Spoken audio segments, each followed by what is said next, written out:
Leo estaba vivo. Me acerqué a él como en trance y le acaricié la mejilla, pero no reaccionó. La chica que me había acompañado se acercó a nosotros y volvió a hacerme gestos. No la entendí del todo, pero entendí lo más elemental. Leo no había despertado desde su caída. No te preocupes, yo le despertaré. De pronto, la ambientación se tornó de película y estábamos solos él y yo, como si todo el grupo de inuits que nos rodeaban hubieran desaparecido de repente. Me coloqué con la elegancia de un príncipe, me incliné sobre su cara y le di el beso de su vida. Te has cargado todo el romanticismo, pedazo de desgracia. Bueno, no hace falta que transcriba absolutamente todo lo que dije, la cosa es que hasta inconsciente me tiene que joder los planes. La chica misteriosa soltó una de sus particulares risas ante mi frustración. ¿Sabes si está bien?, le dije. La caída debió de ser grande, no sé si...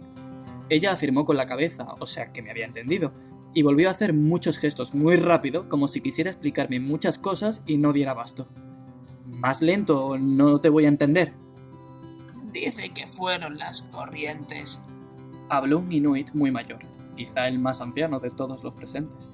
En Yelum el viento gira asiduamente y su cuerpo no cayó recto. Pudimos salvar a él. Por un momento me imaginé a Leo dando vueltas por el aire como una cometa, pero solo por un momento. Luego me dirigí al anciano. ¿Habla usted mi idioma? Eso es una obviedad. El vejestorio, el anciano, me explicó lo que había pasado. No lo transcribiré todo porque hablaba mucho y muy lento, pero este es el resumen. Érase una vez una planta helada habitada por dos comunidades. Los inuits ocupaban la bandeja inferior y los seres helados vivían en el resto de la planta, entre las columnas de hielo. Durante años, inuits y seres de hielo habían lidiado con los de arriba, así es como los llaman, no me lo he inventado, que bajaban para explotar los recursos naturales de Yelum, hasta que 100 años atrás decidieron poner punto final y prohibieron a los de arriba volver a bajar. Los de arriba tuvieron que acatar con la orden, porque los enviados eran siempre grupos reducidos, así que la comunidad inuit les superaba en número y los seres helados les superaban en poder. En aquellos años llegó la paz, y también llegó la basura. Basura que caía del cielo.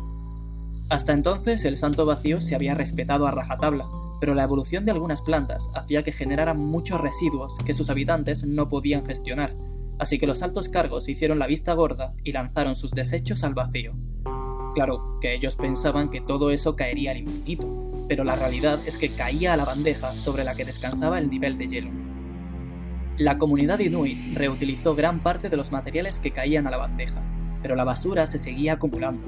La temperatura de Yelum comenzó a subir y muchos seres de hielo comenzaron a desaparecer. Fue tan gradual que nadie lo notó siquiera, y si lo notaron no le dieron la importancia necesaria. Y así fue como la comunidad de seres de hielo se redujo a unos mosquitos y unas pocas diosas, y la comunidad de inuits pasó de ser una tribu de hielo a una tribu de carroñeros. No somos carroñeros. Era una licencia poética, discúlpeme. Los inuits fueron muy hospitalarios, me ofrecieron comida y un sillón, reciclado, y me dejaron estar en la cabaña junto a Leo hasta que éste despertara. Mientras esperaba, me dediqué a tomar apuntes, hablar con aldeanos y hacer cálculos sobre el impacto que este vertedero, entre comillas, podía tener sobre la torre, y mis conclusiones fueron alarmantes.